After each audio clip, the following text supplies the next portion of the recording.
존경하는 국민 여러분, 안녕하십니까? 개혁신당 대통령 후보 기호 4번 이준석입니다.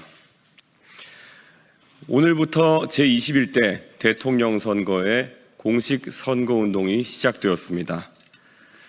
저는 이 자리에서 먼저 묻고자 합니다. 원래대로라면 2027년 3월 3일에 치러져야 했던 선거가 왜 2년이나 앞당겨졌는가? 대통령 선거를 한번 치르는데 들어가는 국가적 비용이 1,000억 원이 넘습니다. 누가 이러한 소모와 낭비를 초래했는가? 우리는 우선 그 책임부터 따져 물어야 합니다. 책임은 분명히 국민의힘에게 있습니다. 대통령이 평시에 군경을 동원해 국회와 선관위를 점령하도록 지시를 내렸을 때 이를 막아내기는커녕 함께 망상에 빠진 세력, 그 망상을 부추긴 세력, 아직도 그것이 계엄령이 아니라 계몽령이었다고 우기는 세력, 그 세력에게 책임을 묻는 것이 첫 번째입니다. 국민은 또한 책임을 묻습니다. 이재명 후보와 더불어민주당에게는 책임이 없는가? 이 거대한 혼란 앞에 무책임하게 불길을 놓았던 세력, 범법행위를 저지른 당대표 하나 지키겠다고 수십 번의 탄핵과 불체포 특권을 악용하였고, 이제는 사법부마저도 겁박하려고 드는 세력에게 응분의 책임을 물어야 한다고 국민들은 목소리 높이고 있습니다. 이번 대통령 선거는 단순한 정권 교체가 아닙니다. 양당 구조의 두 개의 거대한 탑을 무너뜨리고 대한민국 정치를 새롭게 다시 짜는 선거입니다. 양당이 서로 정권을 주고받는 정권 교환이 아니라 정권 교체가 이루어져야 한다는 것이 이번 대선의 시대 정신이며, 양당이 아니라 새로운 정당에게 새로운 시대의 지휘봉을 넘겨줘야 한다는 시대 교체, 세대 교체의 열망이 이번 대선의 분명한 역사적 목표입니다. 국민 여러분, 저는 오늘 이 자리에서 지난 며칠간 개혁신당에 새로 입당해 주신 수많은 당원 동지 여러분께 특별한 감사의 말씀을 드립니다. 대선 전 7만 명이었던 저희 개혁신당 당원은 불과 한 달 사이에 9만 명을 넘어섰습니다. 특히 지난 며칠 동안 수천 명이 한꺼번에 입당하는 놀라운 일이 벌어졌습니다. 왜 그런 일이 일어났는지 온 국민은 지켜보셨을 것입니다.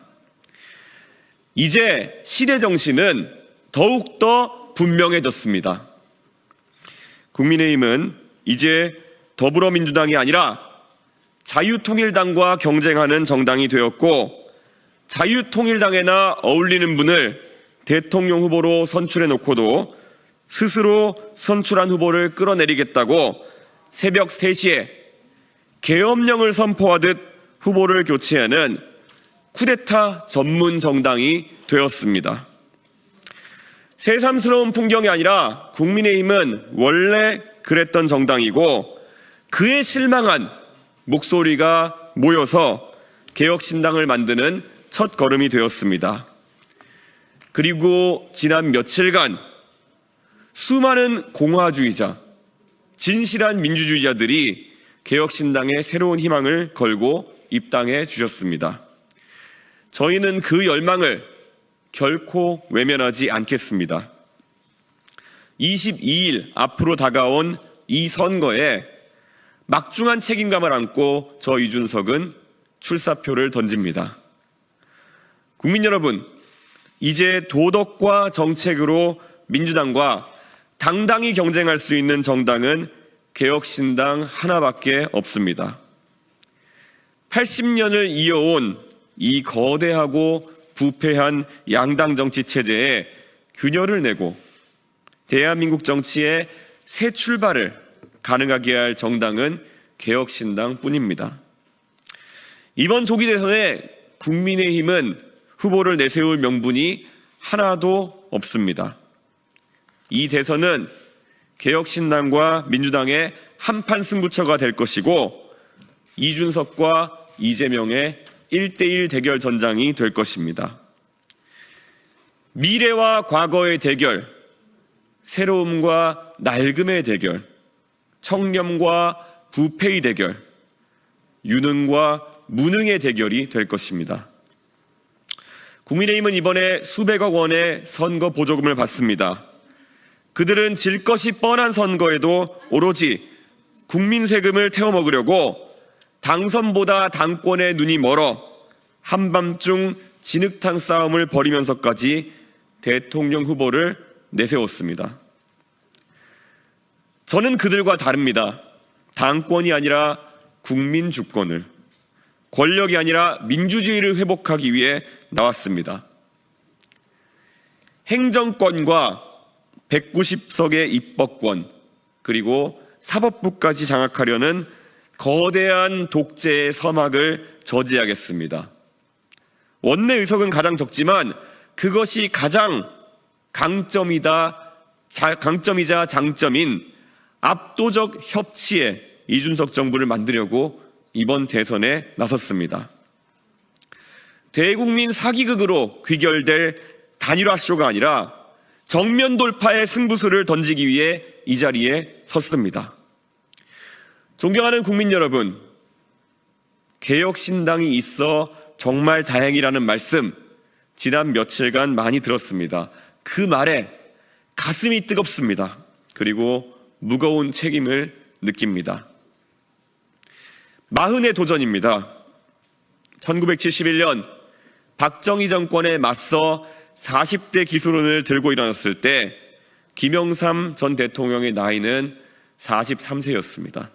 그리고 김대중 전 대통령의 나이는 47세였습니다. 그로부터 20년 뒤인 1991년 50 청문회 스타였던 노무현이라는 정치인이 안락한 길을 마다하고 3당 합당의 길을 거절하면서 꼬마 민주당을 선택했을 때 그의 나이는 45이었습니다. 마흔의 도전입니다. 대한민국이 다시 마흔의 정신으로 도전할 때입니다. 김영삼, 김대중, 그리고 노무현의 길, 그들의 용기를 다시 계승하는 이준석의 도전이 오늘부터 시작됩니다. 산을 움직이는 사람은 작은 돌을 드러내는 것에서부터 시작한다는 옛 성현들의 말씀을 잊지 않겠습니다. 저는 오늘 그 첫 돌을 드러내면서 선거운동을 시작합니다. 6월 3일입니다. 여러분의 현명한 새로운 선택을 기대합니다. 당당하게 진심을 다해서 앞으로 나아가겠습니다. 좌도 우도 아니고 앞으로 가겠습니다. 감사합니다.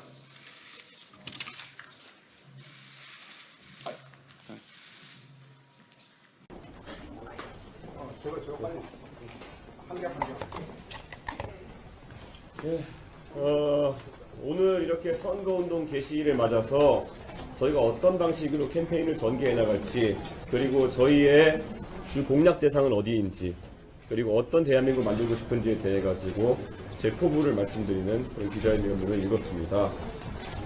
사실 지금 이 선거가 지난 한 달여의 시간 동안 정말 국민들에게 감동을 주지 못하는 이유는 이번 사태에 무한한 책임이 있는 국민의힘이라는 세력이 어떻게든 그들의 정치 생명을 연장하기 위해서 각자의 위치에서 추태를 부리고 있기 때문이다. 전 이렇게 규정합니다.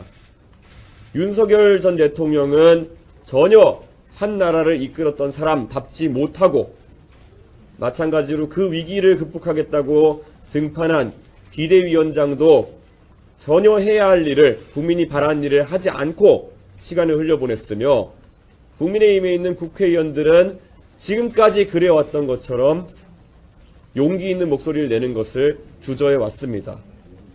그러다가 나중에는 당권에 대한 욕심마저 발동해서 결국 대한민국 정치사의 길이 남을 추태를 보이고 만 것입니다. 지금 그리고 들어선 김문수 후보는 지금까지 보수 진영을 망가뜨렸던 강경 보수적인 색채의 자유통일당과 같은 그런 이념적 지향과 행동 양식에서 벗어나지 못하고 있습니다. 그렇기 때문에 저는 이제 보수 정치는 고쳐 쓸 수 있는 상태가 아니라 바꿔 써야 되는 상태다라고 규정합니다. 그리고 완전히 새로운 방법으로 새로운 주체로 바꿔서 이재명 후보가 내세우는 포퓰리즘, 즉 대한민국을 망가뜨릴 것이라고 많은 사람들이 우려하는 그 포퓰리즘을 막아세울 수밖에 없다라는 결론에 이르렀습니다. 그래서 정말 22일의 남은 기간 동안 개혁신당이 가진 여러 부족한 여건에도 불구하고 결국 바람을 일으키는 수밖에 없습니다. 그 바람이라고 하는 것은 정말 대한민국을 살려낼 그런 바람이 될 것이고, 가장 낮은 곳에서부터 그리고 가장 대한민국을 걱정하는 국민들의 결진 마음으로부터 시작될 것이라는 것을 믿어 의심치 않습니다. 열심히 해서 성과 내겠습니다. 예, 혹시 질문 있으시면 질문 받겠습니다. 김문수 후보에 대한 평가는? 사실 지난 며칠간의 활극 속에서 김문수 후보에 대한 일정한 동정론이 있었던 것은 알고 있습니다. 하지만 김문수 후보가 지금까지 보수 진영에서 강경 보수적인 색채를 띠면서 보여준 모습은 미래지향적이지 않다라는 것이 제 생각입니다. 그래서 저는 김문수 후보가 전혀 지금의 탄핵으로 얼룩진 그런 보수 진영을 국민에게 새롭게 선보일 능력이 없다라고 판단합니다. 그렇기 때문에 저는 그저께 홍준표 전 대표께서도 말씀하셨듯이 이번 선거가 그래도 국민들에게 볼만한 선거가 되려면 하루빨리 이준석과 이재명의 대결 구도로 정리되어야 정책 경쟁 그리고 비전 경쟁이 이루어질 수 있다, 이런 생각을 하고 있습니다. 김문수 후보가 90년생 만 35세 비대위원장을 지명을 했는데 그건 어떻게 보셨습니까? 김용태 비대위원장 지명자는 저와도 친분이 있고, 어제도 제가 그래서 같이 있는 단체 채팅방에서 김용태 위원장 내정자에게 상당한 축하와 함께 기대를 드러내는 이야기를 한 바가 있습니다. 하지만 우리가 지금까지 봐온 것은 그 당의 비대위원장이 누구라 하더라도 결국엔 그 당은 지금까지의 관성에 따라서 움직일 것이라는 확신이 있습니다. 선출되었던 당대표이고 대통령 선거와 지방선거를 승리로 이끌었던 저도 그들의 기득권에 쓰러졌는데, 저는 그리고 이번에는 그 강경 우파적 경향성이 더 강해진 상황 속에서 김용태 비대위원장 내정자의 역할은 제한적일 것이라고 생각합니다. 그래서 저는 국민의힘의 장기적인 변화, 그런 비전이 없는 상태에서의 그런 대선용 인선이라고 하는 것은 큰 의미는 없다, 이런 생각을 합니다. 예, 기자님. 공판보에서 이야기하시면서 승리할 거라고 생각하시는 것이 목표하시는 득표율이 있는지 아까 문제였죠. 또 윤 전 대통령 어제 SNS에 메시지 나온 것 때문에 전 대통령의 대선 개입이다 이런 얘기를 있는데 이거에 대해서 어떻게 생각하세요? 동탄 모델이 동작하는 데 있어서는 결국 1위를 달리고 있는 후보의 지지율이 동탄에서 56%쯤에서 39%까지 떨어지듯이 결국 이재명 후보의 위험성에 대해서 많은 국민들이 공감하는 것이 중요합니다. 그래서 아까 기자회견문에서 얘기했던 것처럼 행정권을 가진 만약 대통령이 190석에 달한 입법권까지 가지고 있고 그 사람이 만약에 사법권까지 겁박하려고 하는 태도를 가지고 있다 한다면은 이것은 독재 기도의 사전적 정의에 해당합니다. 그런 위험성을 우리 국민들께서 알아주신다면은 결국 민주당 후보의 지지율이 지금보다 낮아질 것이다 라는 생각을 하고 있고요. 그 동탄 모델 하나에서 또 하나의 요체는 미래를 지향할 수 없는 국민의힘의 득표율이 20% 이하로 묶이는 것입니다. 그렇게 됐을 때 4대 4대 2의 구도가 형성되면서 동탄 주민의 현명한 선택으로 제가 당선될 수 있었던 것이 바로 동탄 모델입니다. 그래서 만약에 이재명 후보의 그런 독주를 견제하고 싶은 국민들이 계시다면은 우선 4대 4대 2의 구도를 빨리 만들어주시는 것이 중요하다. 현실적으로 국민의힘이 10% 밑으로 떨어지는 것은 불가능할 것입니다. 그렇기 때문에 빨리 20% 밑으로 국민의힘의 후보의 득표율을 제한해 주시면 그럼 그게 동탄 모델에 대한 1단계가 구축되는 것입니다. 그리고 아까도 말했듯이 윤석열 전 대통령의 지금 선거에 대한 여러 가지 메시지는 윤석열 전 대통령 본인에게도 바람직하지 않고 그리고 그래도 대통령을 지냈던 사람의 품격에 맞지 않는다. 지금 들어서 본인의 망상으로 촉발된 대한민국의 중차대한 위기에 대해 가지고 반성하면서 자숙하기를 기대하고 또 요구하겠습니다. 네, 이런 인생. 이번 대선이 이재명 대 이준석 구도가 되려면이라는 말은 국민의힘과 만약에 단일화를 한다고 하면 후보님으로 하는 방향은 열려 있다는 말일까요? 저는 저의 그런 단일화나 이런 것에 대한 움직임이 유권자들에게 매우 우려를 낳을 것이다 라고 생각합니다. 지난 동탄 선거에서도 결국 저에게 이기려면은 양자로 가야 되는 것이 아니냐라는 여러 가지의 유혹을 사실 국민의힘 측에서 던졌지만은 저는 단 한 번도 거기에 응한 적이 없습니다. 그것은 지금 대한민국의 이 탄핵과 관련된 여론에서 탄핵 반대파에 해당하는 국민의힘과 손을 잡는 순간 과반을 얻을 방법이 없기 때문이다. 이렇게 선명하게 말씀드리겠습니다. 국민의힘에 있는 후보들은 당권 투쟁이 목표이기 때문에 그런 선택을 할 수 있을지 모르겠지만 저는 정권 교체, 세대 교체, 시대 교체 이 세 가지 교체를 이뤄내야 되는 숙명을 가진 그런 사명감을 가진 후보이기 때문에 길이 좁아 보이더라도 이길 수 있는 가능성이 살아있는 방향으로 선택을 할 것입니다. 그래서 저는 단일화는 결코 불가능하다. 어떤 방식으로든 그렇게 생각하고요. 실제로 지난 총선을 보면 경기 남부 지역에 약 40여 개의 선거구가 있습니다.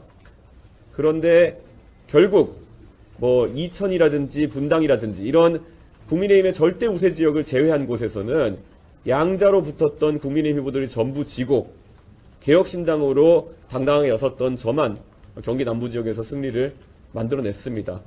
양자 구도가 3자 구도에 비해서 나을 것이 없다. 결국 진정성과 그리고 선명함으로 승부하는 것이 정답이다라는 것을 깨우쳐주는 그런 통계적 결과가 아닐까 생각합니다.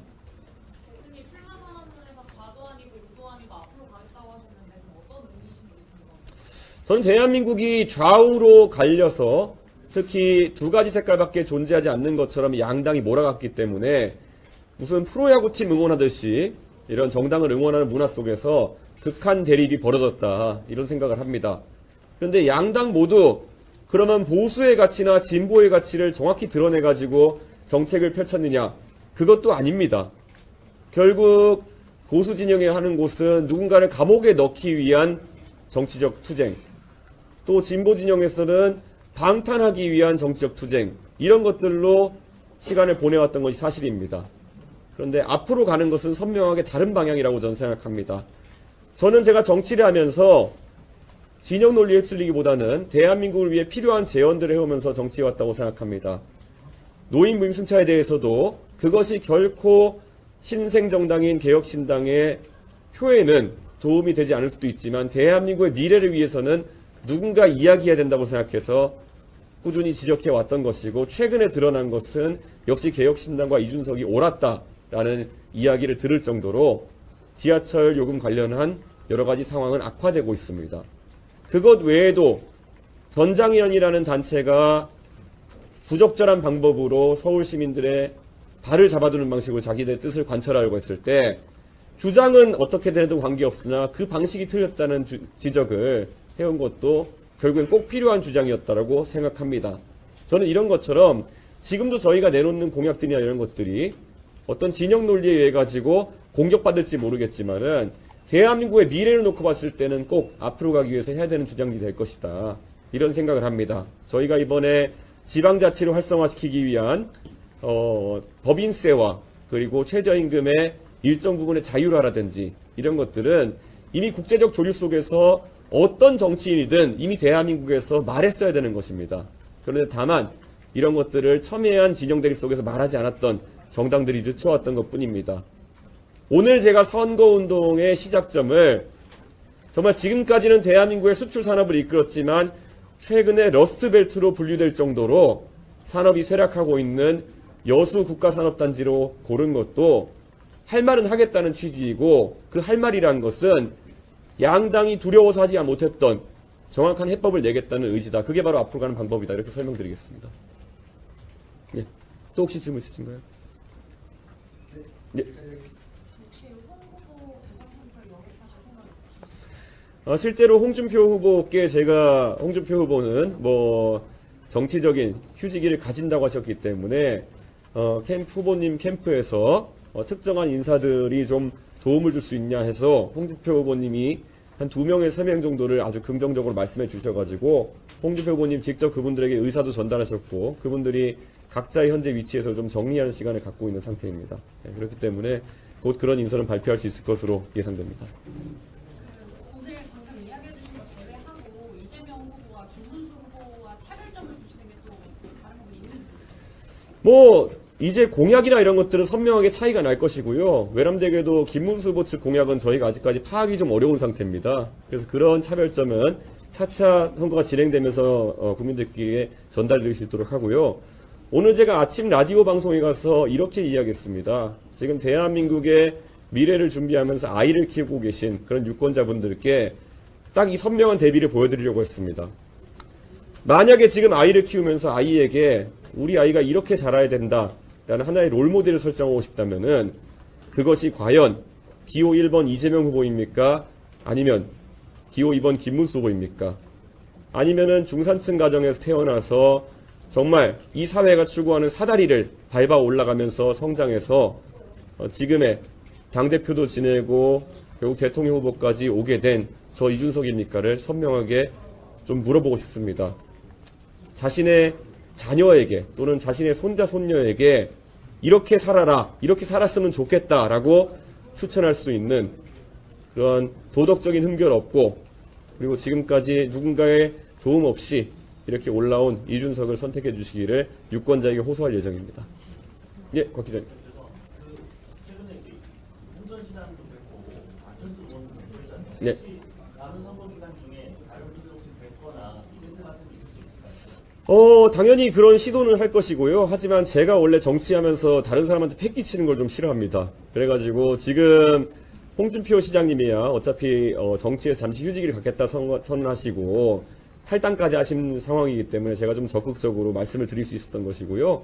안철수 의원님이나 또 다른 분들 같은 경우에는 현재 그 당에서 또 노력을 하겠다는 입장을 견지하고 계시기 때문에 무리한 어떤 압박이나 아니면 그런 요청에 해당하는 것들은 제가 드리지 않겠지만은 정책이나 이런 것에 대한 문의라든지 아니 물밑에서 또 저희가 여쭤보고 또 협력할 수 있는 게 있으면은 상의 드리도록 하겠습니다. 예, 여기까지 하겠습니다. 예, 감사합니다.